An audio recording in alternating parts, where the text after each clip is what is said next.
reva sanse nono sisiri badasahini mana turasenze akira gukira wongurikiranye akira ubuzima akira imibereho Imana yacu ibasha gukora kandi ibyo ikora biraremereye ibyo ikora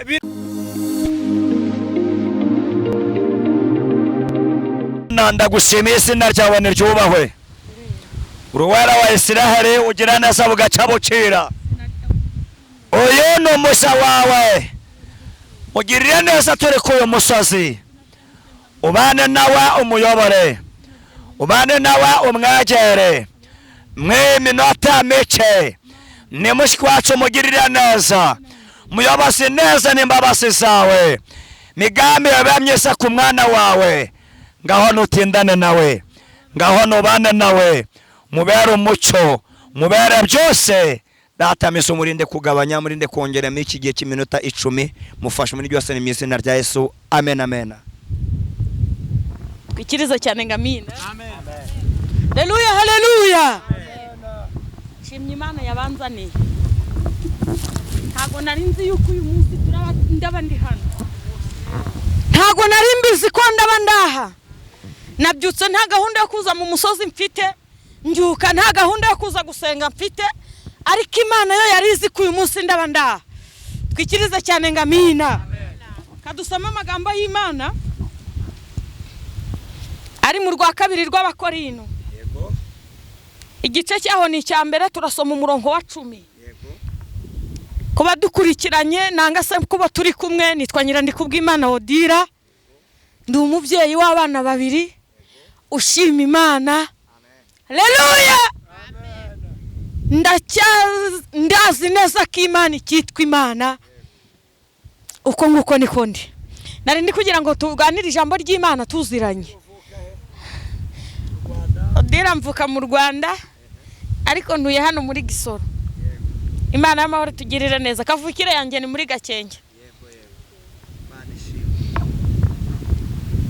Imana y'amahoro nitugirire neza kadusome rwa kabiri rw'abakorinto gice cyaho ni cyambere turasoma umurongo wa 10 wonyine hanyuma bari yo magambo tuganiraho haravuze ngo yaturokoye urupfu rukomeye rutyo nanone iracyaturokora kandi twiringira yuko izakomeza kuturokora amen uko nguko niko havuze haravuze ngo yaturokoye urupfu rukomeye rutyo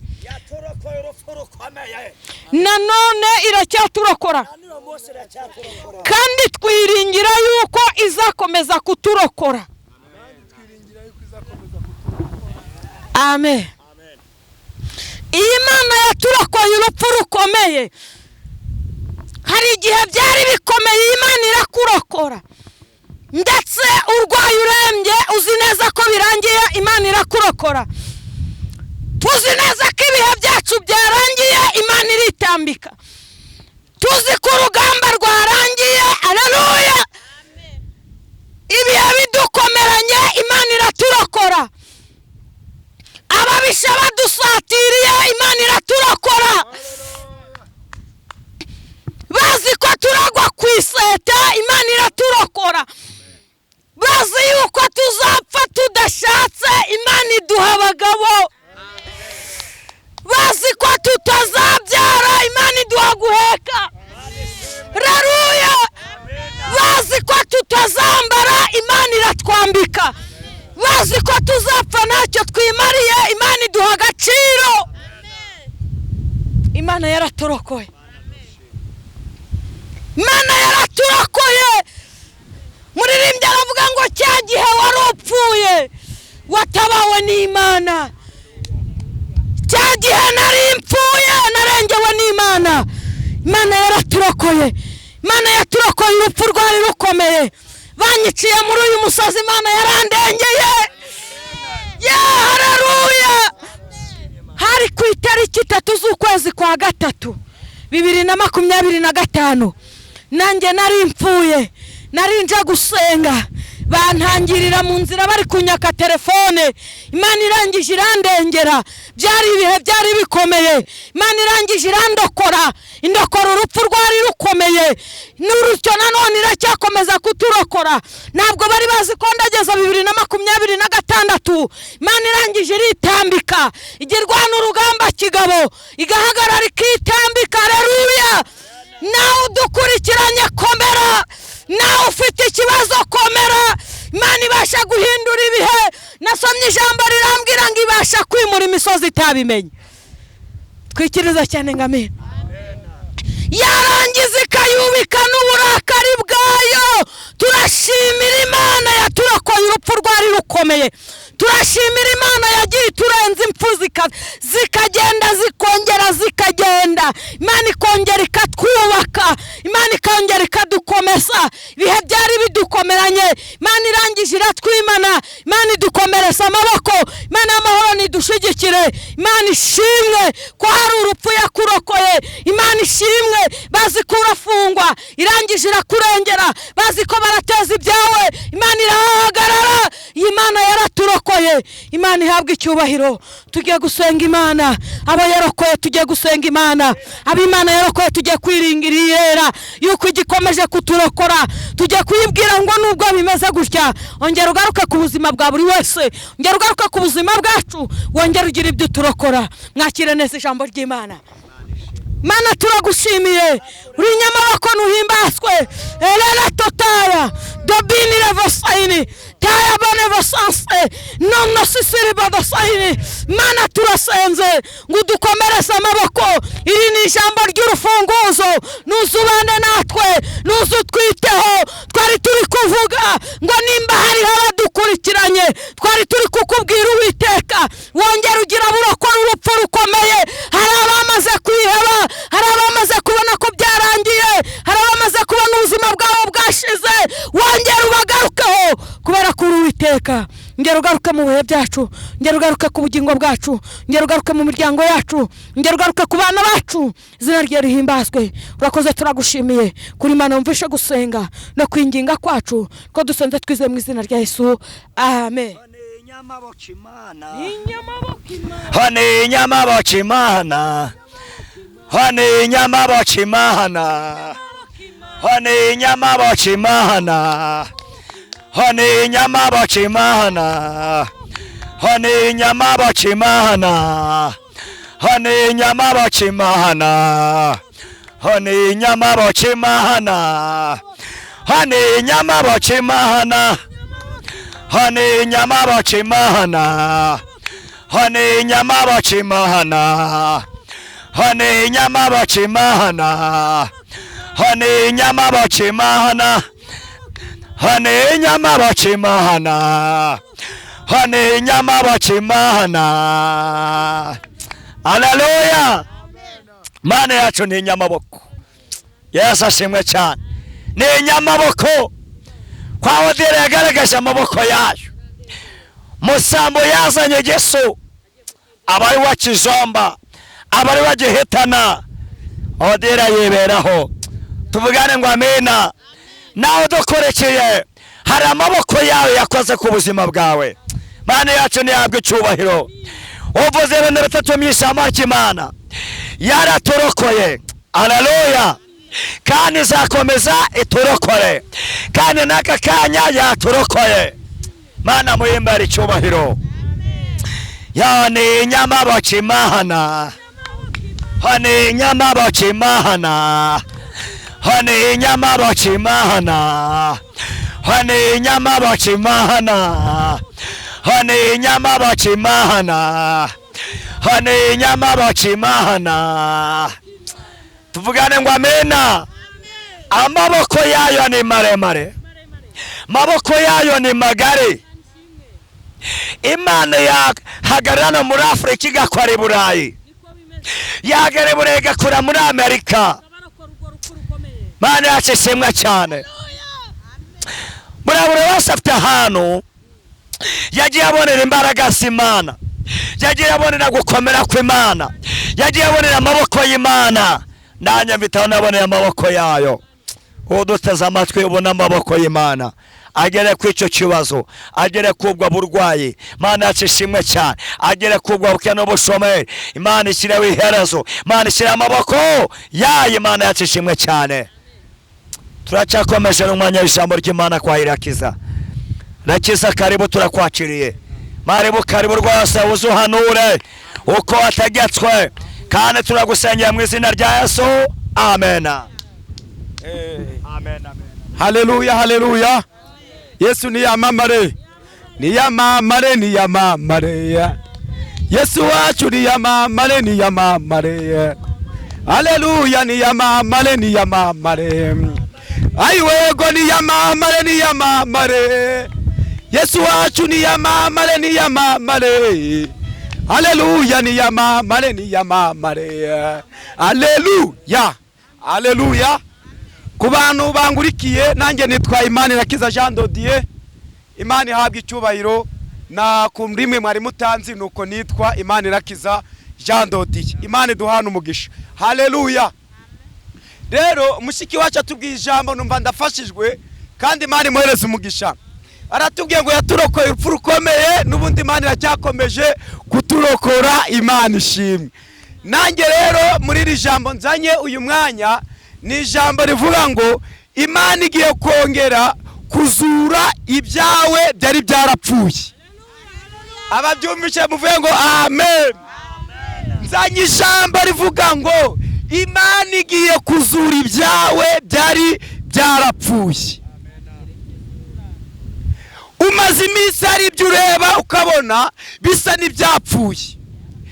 Umaze iminsi ureba ukabona ibyawe hari imbaraga mbi zabyishe, ariko nguzana ijambo rivuga ngo Imana ije kuzura ibyawe byari byarapfuye kugira ngo wongere ubeho. Tuvuge ngo amen. Tudatinze reka dusome. Imana ishimwe. Ni ijambo riboneka muri Ezekiyeli ibice 37. Tugiye gusoma umurongo wa 5 n'uwa 6 gusa. Iri jambo narihaye umutwe uvuga ngo Imana ije kuzura ibyawe byari byarapfuye mukobwa. Imana ije kuzura ibyawe byari byarapfuye mubyeyi. Imana ije kuzura ibyawe byari byarapfuye mugabo. Imana ije kuzura ibyawe mu kazi kawe.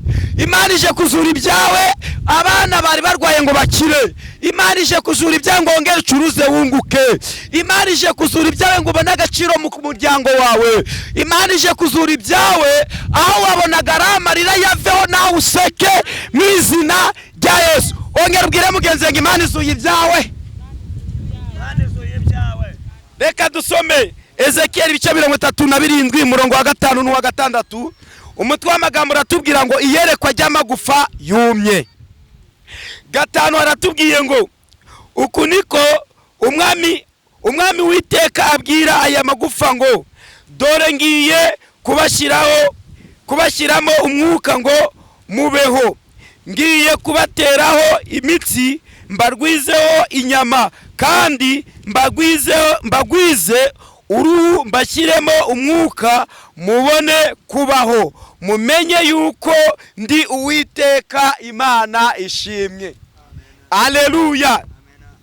Igihe kirageze mu kazi kawe bikamenyekana ko wasenze. Igihe kirageze mu buzima bwawe bwose wabagamo bikamenyekana ko wasenze, kuko iri jambo ni Imana ivuganye nawe ngo ije kongera kuzura ibyawe byari byarapfuye. Rero muri iri ijambo gihe tubwiye ngo iyerekwa ry'amagufa yumye. Rero hari ibintu byawe nawe wabonaga ko bimaze kuma. Hari ibintu byabonaga ko bimaze kurambirana. Ibyo nibyo byarumye. Ukadepoza mu kazi, ugashaka akazi bikanga, byarumye. Ugashakisha ugacuruza ugahomba, byarumye.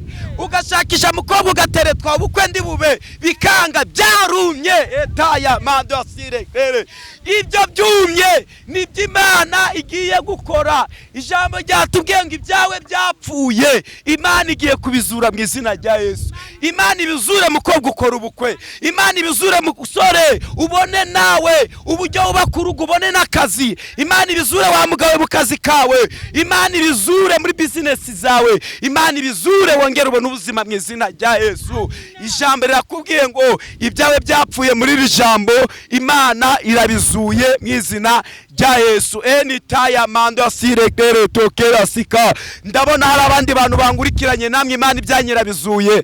Pele wa enitaya mando asirekere tokera sika. Ijambo ryatubwiye ngo Imana ngiye gushiraho umwuka ngo kugira ngo aya magufa yumye Imana yagwize imitsi yongere yagire gute yabeho. Aya na magufa yararaho yarumye ariko ngo nda mitsi ariho nda bintu by'inyama byari bihari, ariko Imana ivugana n'umuntu wapfuye akongera akabaho.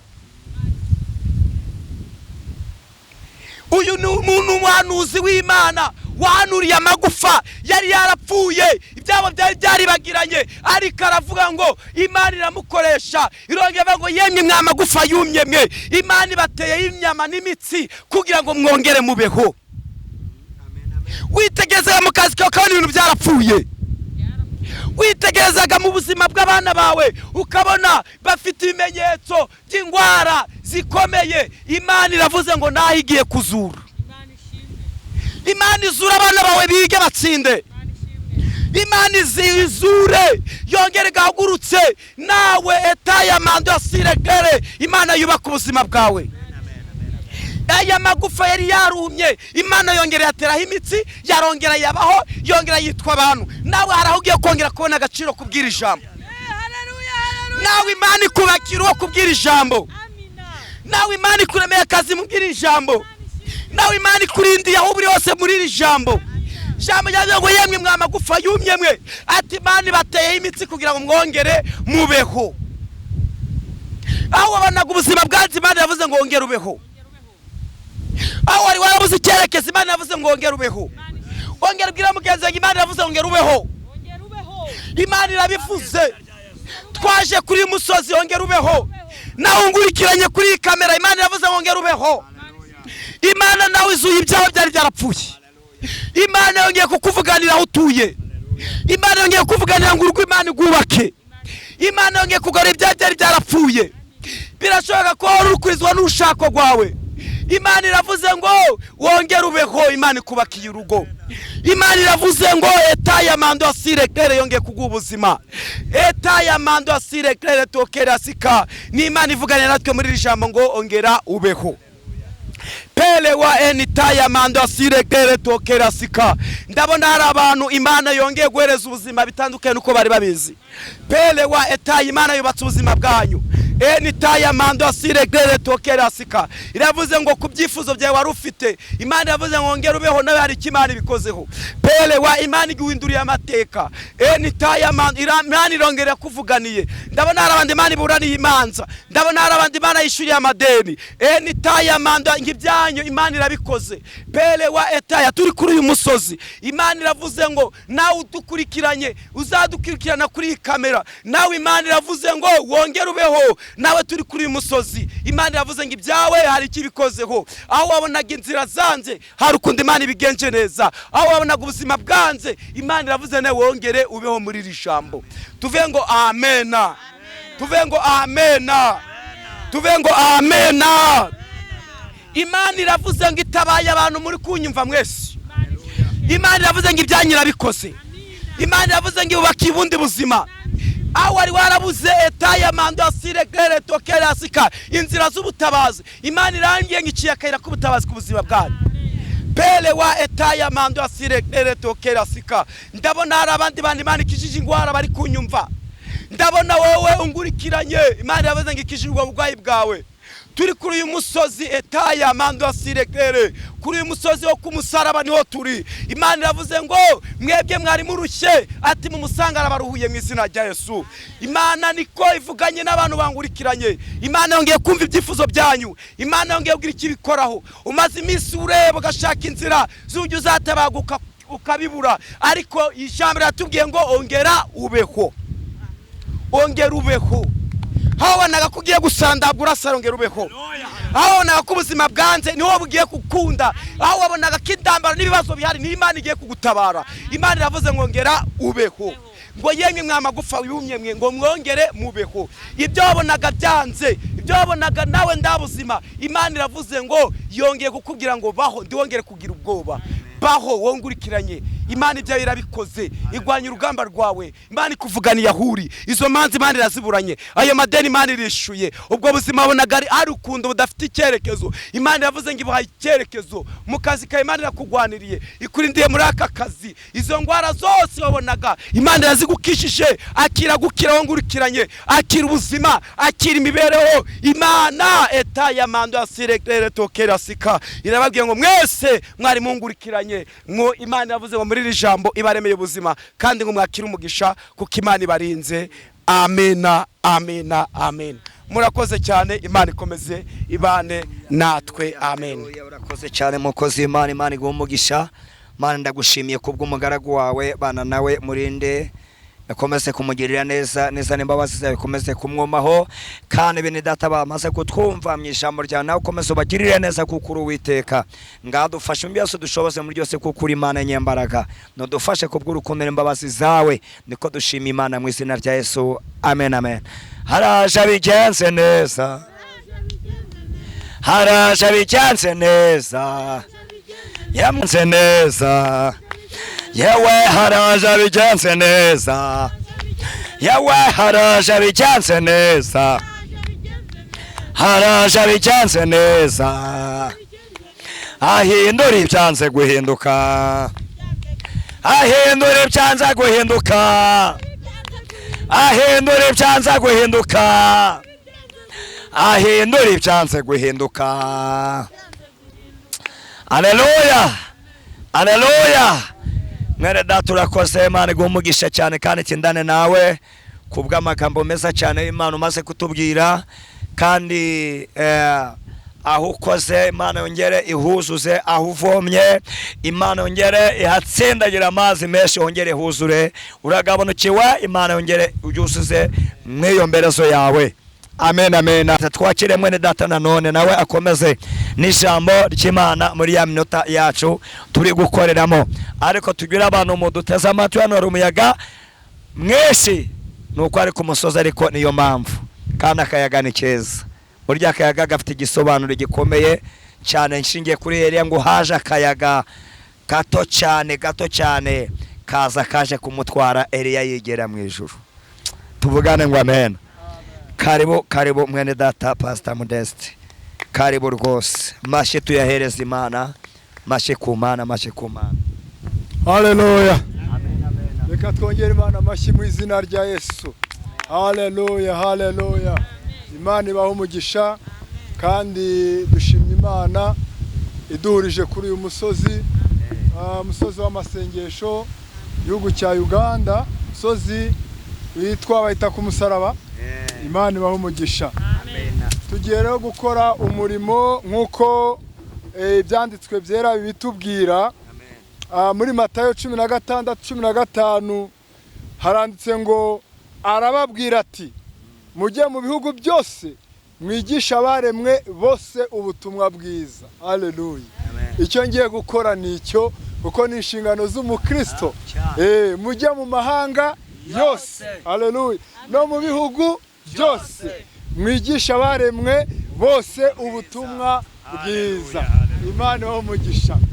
Reka rero tudafashe umwanya tujye mu byanditswe byera mu gitabo cya Efeso, ibice byaho 3, umurongo waho wa 20. Ibice 3 umurongo wa 20 kuri Bibiliya yera n'urupapuro rw'196, isezerano rishya. Kuba dukurikira abari hafi na kure, ni Pastor Modeste Nsengiyumva. Imana ibaho umugisha. Amen, amen. Twaje gusenga kandi twizera Imana. Reka rero dusome ibyanditswe byera. Haranditswe ngo nuko ibasha gukora. Subiriramo. Ukibasha gukora. Yego. Ibiruta cyane ibyo dusaba. Subiramo. Ibiruta cyane ibyo dusaba. Yego. Ndetse n'ibyo twibwira byose. ndetse n'ibyo twibwira byose nk'uko imbaraga zayo ziri zidukoreramo. guca imbaraga zayo ziri zidukoreramo. Amen. Amen, amen. Uyu munsi rero ndashaka ko tuganira ku bushobozi bw'Imana. Haleluya. Ijambo uyu munsi ni ubushobozi bw'Imana. Twumvise yuko ibyanditswe byera biraduha umukoro, biraduha ubutumwa bwo kugenda tukigisha ibihugu n'amahanga yose, tukabikora mu gihe gikwiriye no mu gihe kidakwiriye. Haleluya. Ijambo ryaje cyangwa Imana yashyize ku mutima ni ijambo riri mu Efeso ibice byaho 5:3 umurongo wa 20. Haleluya. Ngo nuko ibasha gukora Imana ibasha gukora ibirenze kandi cyane ibyo twe twibwira n'ibyo dutekereza n'ibyo dusaba byose, nk'uko imbaraga zayo ziri zidukoreramo. Vugira ngo amen. Ariko haleluya, Imana yacu ibasha gukora kandi ibyo ikora biraremereye, ibyo ikora birarengutse, ibyo ikora birasumba imitekerereze, ibipimo by'ibiremwa muntu. Imana ibasha gukora ibirenze ibyo wifuza n'ibyo wasengeye, ibasha gukora ibibirenze. Haleluya. Wasaba ibito ikaguha ibinini, wasaba ibigufi ikaguha ibirebire, wasaba ibinanutse ikaguha ibibyibushye. Imana ibasha gukora ibirenze cyane ibyo twe dusaba ndetse n'ibyo twibwira byose, kubw'imbaraga zayo nyinshi zidukoreramo. Haleluya. Hari imbaraga y'Imana idukoreramo bene data. Wowe mu Kristo hari imbaraga y'Imana igukoreramo, hari imbaraga y'Imana ikora mu kwizera, hari imbaraga y'Imana ikora mu byiyumviro, hari imbaraga y'Imana ikora mu mpano yawe, hari imbaraga y'Imana ikora mu buzima bwawe, hari imbaraga y'Imana ibasha gukora ibirenze cyane ibyo uyisaba ndetse n'ibyo wibwira byose. Vugira ngo amen. Ariko haleluya, haleluya. Burya buri gihe n'igihe cyacyo. Amen. Jambo ryaramwe ngo buri gihe n'igihe cyacyo. Ushobora kuba uri mu butayu cyangwa ugakora ibipimo by'ubwe